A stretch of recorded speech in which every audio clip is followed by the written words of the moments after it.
دوستو، آج سے تقریباً 1000 سال پہلے حضرت امام احمد بن حنبل رحمۃ اللہ علیہ اپنی کتاب فضائل صحابہ کی حدیث نمبر 1098 میں یہ لکھتے ہیں کہ تمام صحابہ کرام میں حضرت علی رضی اللہ تعالی عنہ کے سوا کوئی ایسا نہیں تھا جس نے یہ کہا ہو، اے لوگو تم مجھ سے سوال کرو، میں تمہارے ہر سوال کا صحیح جواب دوں گا۔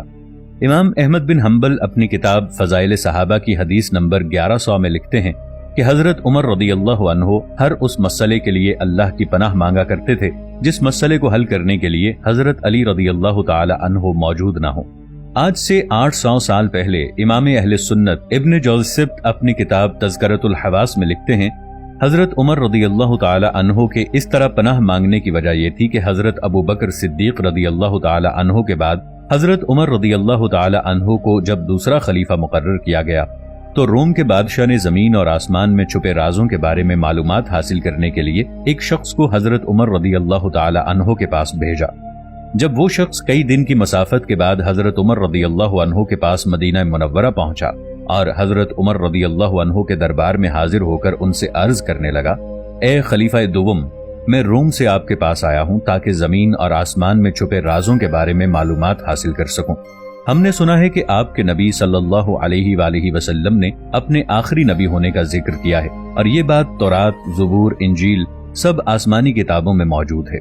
اگر آپ کے نبی نے آخری نبی ہونے کا دعویٰ کیا تھا تو میں آپ سے کچھ سوالات پوچھنا چاہتا ہوں۔ اگر آپ نے میرے سوالات کے درست جواب دے دیے تو میں واپس جا کر شہنشاہ روم کو بتا دوں گا کہ ان کے نبی ہی آخری نبی ہیں جن کا ذکر ہماری آسمانی کتابوں میں موجود ہے۔ خلیفہ دوم، اگر آپ نے میرے سوالات کے درست جوابات نہ دیے تو یقیناً آپ کا نبی کاذب ہوگا، نعوذ باللہ۔ حضرت عمر رضی اللہ عنہ اس آدمی سے مخاطب ہوئے اور کہنے لگے، اے ابن آدم، تم یہ بات اپنے ذہن میں رکھو کہ ہمارے نبی حضرت محمد مصطفیٰ صلی اللہ تعالی علیہ وآلہ وسلم ہی وہ آخری نبی ہیں جن کا ذکر تورات، زبور، انجیل سب آسمانی کتابوں میں ہے۔ تم مجھ سے جیسا سوال کرنا چاہتے ہو کرو۔ تو وہ شخص کہنے لگا، اے مسلمانوں کے خلیفہ، میرا پہلا سوال یہ ہے کہ آپ مجھے زمین کی اس جگہ کا نام بتائیں جہاں سورج کی روشنی صرف ایک ہی دفعہ پڑی ہو، اس کے بعد آج تک وہاں پر سورج کی روشنی نہیں پڑی۔ میرا دوسرا سوال یہ ہے کہ اس زمین پر ہر پودا پانی کی وجہ سے پیدا ہوتا ہے اور وہ تناور درخت بنتا ہے، لیکن وہ ایسا کون سا درخت ہے جو بغیر پانی کے پیدا ہوا ہو؟ میرا تیسرا سوال یہ ہے کہ وہ ایسی کون سی چیز ہے جس کے نہ ہاتھ ہیں، نہ پاؤں ہیں، نہ جسم ہے، سارے کا سارا منہ ہے؟ میرا چوتھا سوال یہ ہے کہ وہ ایسی کون سی چیز ہے جس کے نہ ہاتھ ہیں نہ پاؤں ہیں لیکن وہ ہر وقت زمین پر چلتی ہی رہتی ہے؟ میرا پانچواں سوال یہ ہے کہ آپ مجھے ایسے درخت کے بارے میں بتائیں اگر کوئی انسان گھوڑے کی رفتار سے 100 سال تک اس درخت کے سائے تلے چلتا رہے پھر بھی اس درخت کا سایہ کبھی ختم نہیں ہوگا۔ میرا چھٹا سوال یہ ہے کہ آپ مسلمانوں کا یہ عقیدہ ہے کہ لوگ جنت میں کھائیں گے، پیئیں گے، لیکن کھانے پینے کے باوجود بھی انہیں پاخانے اور پیشاب کی حاجت پیش نہیں آئے گی، یہ کیسے ممکن ہو سکتا ہے؟ مجھے یہ بات ناممکن سی لگتی ہے۔ اگر یہ بات سچ ہے تو آپ مجھے ایسی دلیل دیں جس کو میری عقل تسلیم کر لے۔ میرا ساتواں اور آخری سوال یہ ہے کہ آپ مسلمانوں کا یہ عقیدہ ہے کہ اللہ تعالیٰ نے جنت بنائی ہے، اس جنت کے دروازے بھی ہیں، تو آپ مجھے اس جنت کے دروازوں کے تالوں اور ان کی چابیوں کے بارے میں معلومات فراہم کریں۔ امام اہل سنت ابن جوزی آج سے 800 سال پہلے اپنی کتاب تذکرۃ الحواس میں یہ لکھتے ہیں کہ حضرت عمر رضی اللہ عنہ نے دربار میں موجود تمام صحابہ کرام کو یہ حکم دیا کہ ان 7 سوالوں کے صحیح جواب بتائے جائیں۔ بہت زیادہ فکر و تدبر کرنے کے باوجود صحابہ کرام میں سے کوئی بھی شخص ان سوالات کے جواب نہ دے سکا۔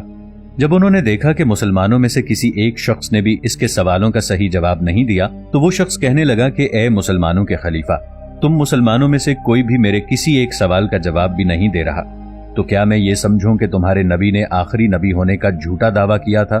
نعوذ باللہ۔ کیونکہ ہمارے نبی اور پیغمبروں نے ہمیں آخری نبی کی پہچان کرنے کے لیے ہمیں کچھ سوالات بتائے تھے اور کہا گیا تھا کہ ان سوالات کے جوابات یا تو خود آخری نبی بتا سکتا ہے یا وہ شخص بتا سکتا ہے جسے آخری نبی نے علم عطا کیا ہو۔ اس لیے اے خلیفہ دوم، تم میں سے ایسا کون ہے جو تمہارے نبی کے علم کا وارث ہو؟ جیسے ہی صحابہ کرام نے اس آدمی کی یہ بات سنی تو اسے فوراً حضرت علی رضی اللہ تعالی عنہ کے پاس بھیجا۔ جیسے ہی وہ شخص حضرت علی رضی اللہ تعالی عنہ کے پاس پہنچا اور انہیں اپنا سارا واقعہ سنایا اور جو سوالات اس نے حضرت عمر فاروق رضی اللہ تعالی عنہ سے کیے تھے وہی سوالات حضرت علی رضی اللہ تعالی عنہ سے کیے تو حضرت علی رضی اللہ تعالی عنہ نے فرمایا، اے ابن آدم، تمہارا پہلا سوال یہ ہے کہ وہ زمین کی کون سی جگہ ہے جہاں سورج کی روشنی ایک بار پڑی؟ اے انسان، یہ جگہ سمندر کا وہ راستہ ہے جہاں سے حضرت موسیٰ علیہ السلام نے اپنی قوم کو ایک بار گزارا تھا۔ اللہ نے حضرت موسیٰ علیہ السلام کو حکم دیا تھا کہ اپنا عصا سمندر میں ماریں۔ جیسے ہی حضرت موسیٰ علیہ السلام نے سمندر میں اپنا عصا مارا، سمندر دو حصوں میں تقسیم ہو گیا۔ حضرت موسیٰ علیہ السلام کی قوم حاکم وقت فرعون سے بچنے کے لیے سمندر کے اس راستے سے گزرنے لگی۔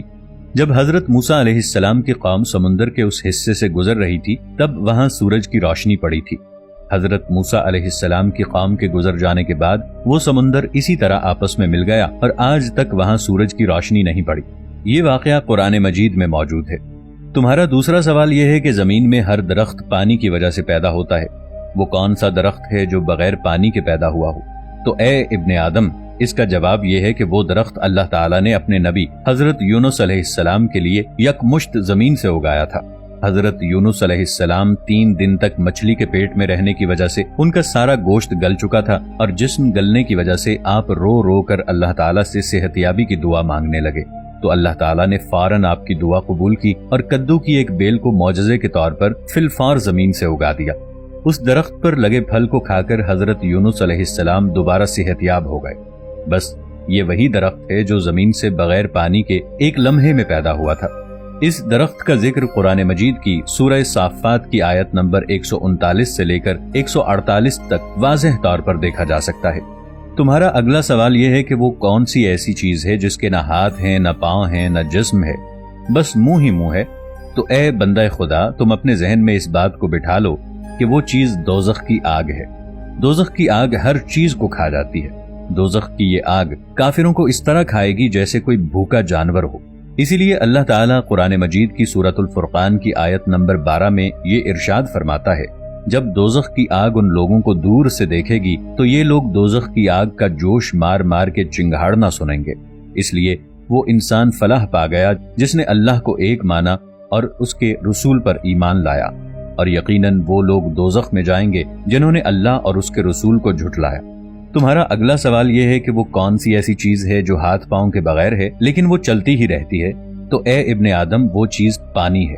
روز اول سے پانی چلتا ہی آ رہا ہے۔ ناظرین، پانی کے چلنے میں اللہ تعالیٰ نے انسانوں کے لیے ایک یہ بھی راز رکھا ہے کہ اگر تم ہدایت کے راستے پر چلو گے تو تمہارے لیے خود بخود راستے بنتے چلے جائیں گے، جیسے پانی خود بخود اپنا راستہ بنا لیتا ہے۔ جس طرح انسان دنیا میں نا امید اور پریشان رہتا ہے، اللہ کے راستے پر چلنے سے خود بخود منزلیں آسان ہو جاتی ہیں۔ حضرت علی کرم اللہ وجہہ نے فرمایا، اب تمہارا اگلا سوال یہ ہے کہ وہ کون سا درخت ہے جس کے سائے کے نیچے انسان گھوڑے کی رفتار سے 100 سال تک چلتا رہے پھر بھی اس کا سایہ ختم نہ ہو؟ تو اے ابن آدم، وہ درخت طوبہ ہے۔ یہ درخت جنت کے درختوں میں سے ایک درخت ہے۔ یہ درخت اتنا بڑا ہے کہ اس کی شاخیں اور ٹہنیاں جنت میں موجود ہر گھر تک پہنچتی ہیں۔ اس درخت کے نیچے اللہ تعالیٰ نے مشک، زعفران اور عنبر کے بڑے بڑے پہاڑ بنا رکھے ہیں۔ اس دنیا میں اس بہت بڑے درخت کی مثال سورج ہے، کیونکہ سورج کی روشنی اور کرنیں زمین پر موجود ہر گھر تک پہنچتی ہیں۔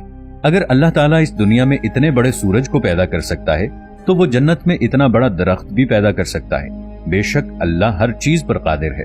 قرآن مجید میں شجر طوبہ کا ذکر سورۃ الرعد کی آیت نمبر 29 میں اس طرح موجود ہے، اور جو لوگ ایمان لائے اور نیک کام کرتے رہے ان کے لیے طوبہ ہے، اور یقیناً آخرت میں بھی ان کے لیے اچھا انجام ہے۔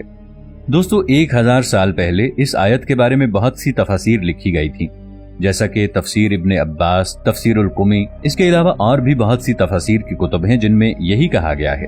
یہاں طوبہ سے مراد جنت کا درخت طوبہ ہے۔ حضرت علی کرم اللہ وجہہ نے فرمایا، تمہارا اگلا سوال یہ ہے کہ جنت میں لوگ کھائیں گے، پیئیں گے، لیکن ان کو حاجت نہیں پیش آئے گی۔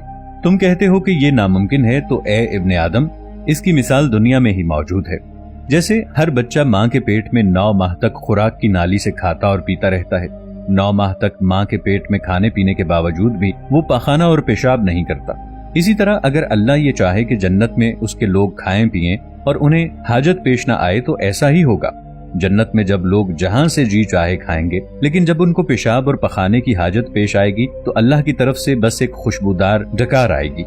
اب تمہارا اگلا اور آخری سوال یہ ہے کہ اگر جنت میں دروازے ہیں تو میں ان دروازوں کے تالوں اور چابیوں کے بارے میں معلومات فراہم کروں تو اے ابن آدم، جنت کے دروازوں کے تالوں سے مراد اللہ تعالیٰ کے ساتھ شرک کرنا ہے۔